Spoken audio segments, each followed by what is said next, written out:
உலர்ந்து போன அனுபவங்களுக்கு கூட கர்த்தர் உங்களை நிற்க செய்திருக்கிறார் என்றால் அது நடுவே நின்று கர்த்தர் சொல்லுகிறார், இதை நடுவில் நின்று நான் கர்த்தர் என்பதை நீ அறிந்து கொள்வாய். ஆமென், ஹalleluya. You will know that I am God.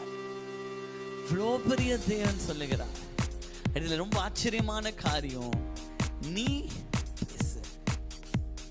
கர்த்தருடைய வார்த்தை அவர் பேசும்போது மாத்திரமல்ல, அவருடைய வார்த்தையை என் நாவில் வைத்து என் மூலமாய் பேசும்போதும் அதே வல்லமை புறப்படும். எத்தனை பேர் விசுவாசிக்கிறீங்க? ஹalleluya.